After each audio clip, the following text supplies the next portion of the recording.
Last week I got a message that made my heart sink. An angry Etsy buyer.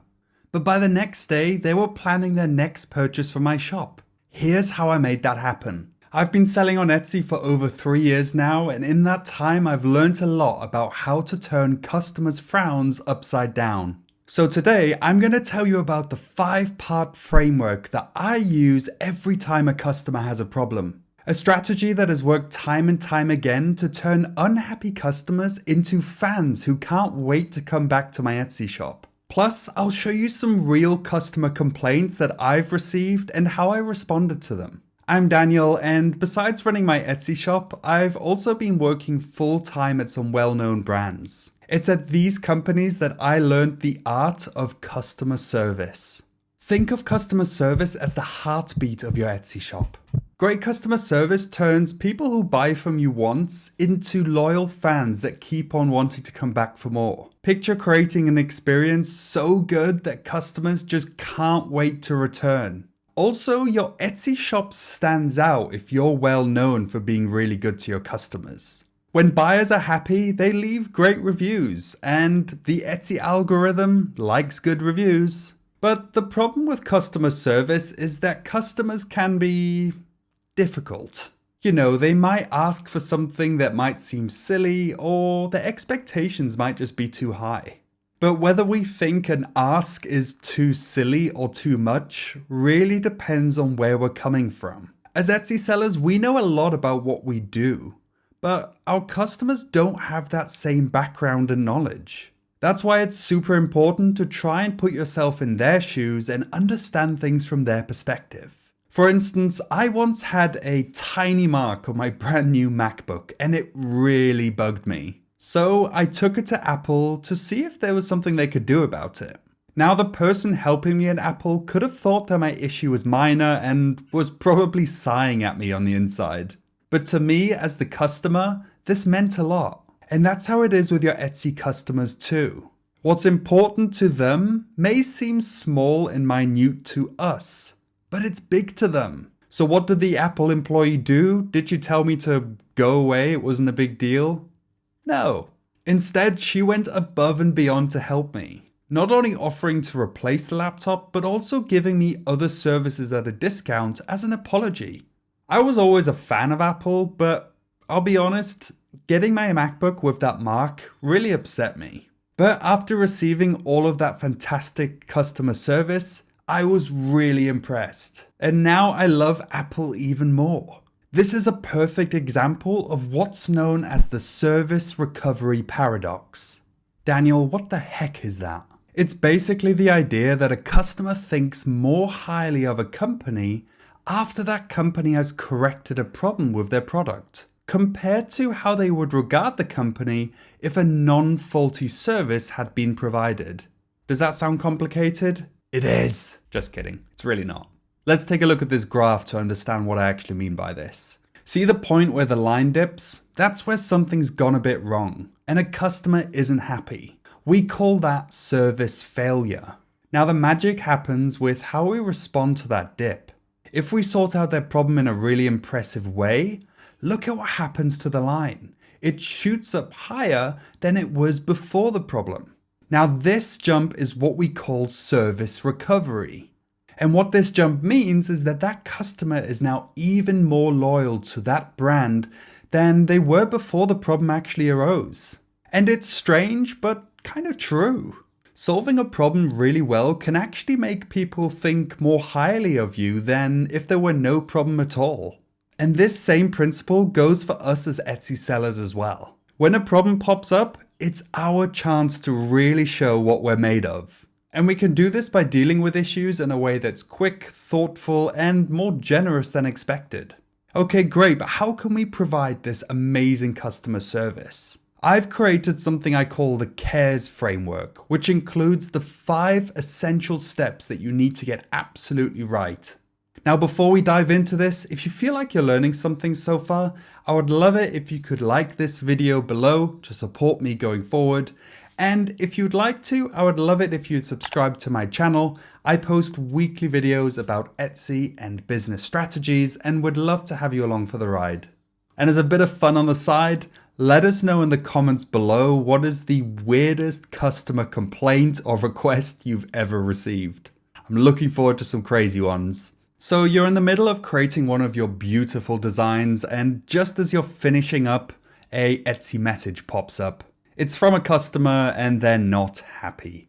They're disappointed with their order and they're asking for a refund. And it's a rude message. It's like a bit of a punch in the gut, right? Because you've put your heart and soul into creating that product. It's natural to have a rush of emotions. I've had times where I've put my guard up and wanted to send them a reply defending my work and all the graft I'd put into it. But you can't do this. The very first step is that you need to keep calm and to not let your feelings take over. Remember that their message probably isn't a personal attack. It's a customer reaching out for help in the only way that they know how. So first things first, take a deep breath. This is the only way you'll be able to think clearly and help your customer out.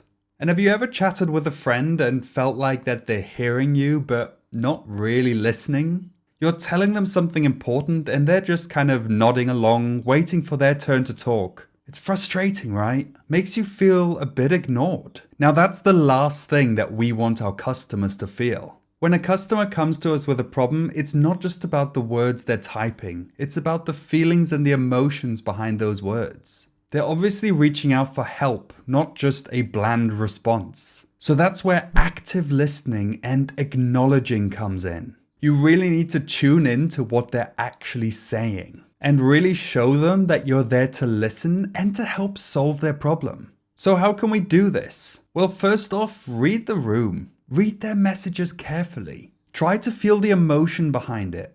Are they disappointed, upset, curious, or outright angry? Recognizing this right off the bat will immediately help you to respond in the right way. And start your reply by acknowledging this. You could say something like, I totally get why this would be frustrating for you. Or, it seems like you were expecting something a bit different, and I understand how that can be disappointing. And then show that you're fully engaged. For example, if they reach out and say that the item's color is off, you could, for example, say, I see you were expecting the color to be brighter. I'm really sorry it's not what you were hoping for. And then you need to ask questions to get more details and more information. Encourage them to share more by asking something like, could you describe how the items differ from what you expected? And now with a clear head and a full understanding of your customer's feelings and emotions, it's time to resolve things. Based on what you've told me, here's what I think we can do to make things right. Whether it's a replacement, a refund, or any other form of making good, make sure that you're communicating that in a way that's clear and confident. And once you've presented your plan, paint them a picture of what comes next. Here's how we'll handle things from here. Whether it's a timeline for when they can expect a replacement or instructions on how they can return an item to you, set their expectations. This is your promise that there's light at the end of the tunnel for them. But keep in mind that your resolution doesn't necessarily mean that you need to go bend over backwards and do exactly what they say. You need to make a professional judgment of what is fair, feasible, and appropriate for you as a business. And just when they think it's all settled, you've got a chance to really wow them. This is your chance to do something special, to really go above and beyond and exceed expectations. But again, remember to always do this in a way that actually makes sense for your shop and your business. For example, if you usually don't accept returns and you lay that out very clearly in your policy, and a customer reaches out because they've purchased the wrong size, you don't necessarily need to bend your rules. Instead, you might offer them a special discount for the next time they purchase with you. This way, you're still helping them out without necessarily really hurting your own business. But how much extra you want to do is truly up to you and your business. Just be careful not to do too much so that it starts breaking the bank. Here are a couple of ideas of what you could do. Again, you could offer a discount code for the next purchase, maybe offering a small free item in the package.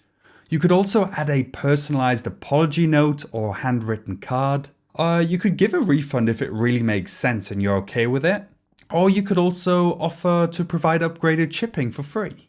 And after you've worked this hard to solve the customer's problem and maybe even add a smile to their face, it's finally time to seal the deal. And this is where I would encourage you to check in afterwards and stay in touch.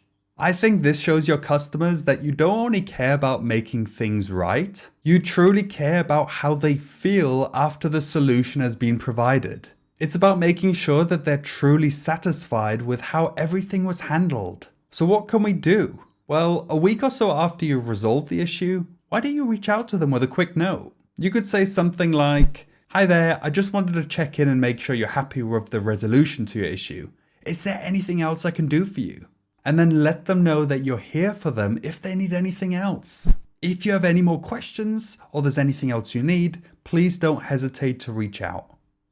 Now let's see what this could look like in practice. I've got some examples of actual messages that I've received and the response or the messages that I then sent to that customer to help resolve their issue. So here we have one saying, "Hi, I recently purchased one of your items, but unfortunately it doesn't fit me as expected. I saw your policy states no returns, but I really think an exception should be made in my case.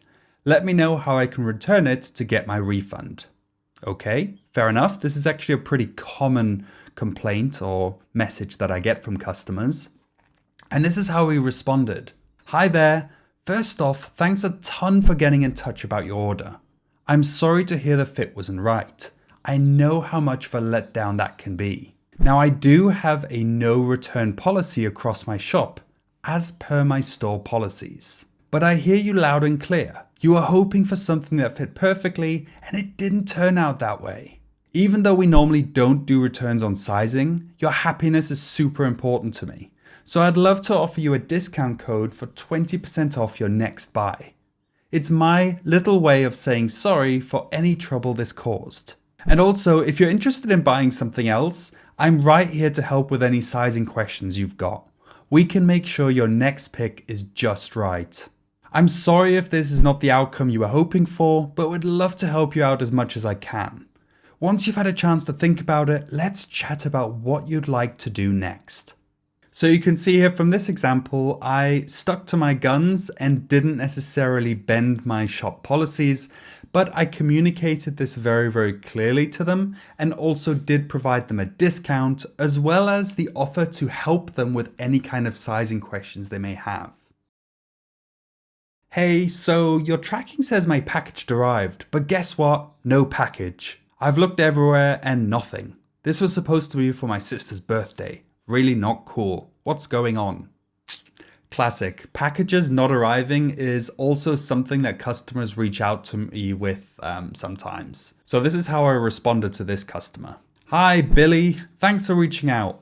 Though I wish it were under better circumstances. I totally get why you'd be upset, expecting a birthday gift to arrive on time and then it doesn't, especially when the tracking says otherwise.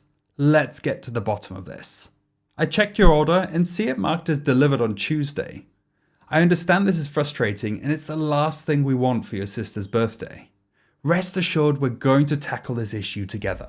So here's the plan. First, I'm contacting our shipper to see what happened. Sometimes things get marked delivered by mistake or end up in the wrong spot. Next, we'll give it 24 to 48 hours for a clear answer. I promise to keep you posted. And in the meantime, it would be great if you could please make sure to check with neighbors and even at your local post office. And if all else fails, I'll make sure a replacement or refund is on the table. And also, because this situation has caused inconvenience and the gift was meant for a special occasion, I'd like to offer a 10% discount code for your next purchase.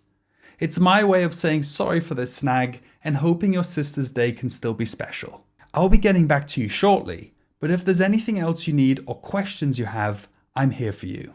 In the world of Etsy, every customer can bring a new challenge and a new adventure. You might find yourself facing all sorts of situations with customers, and the truth is, no two customers are the same. But the good news is that the steps we've gone through in this video are applicable to any scenario. I'm not saying that you now need to go away and copy and paste exactly what I've said in these messages. Far from it. You need to make sure that your own personal brand voice shines through in your messaging to your customers. So go away and start experimenting with this CARES framework and seeing how you might be able to apply it to the conversations you're having with your own customers.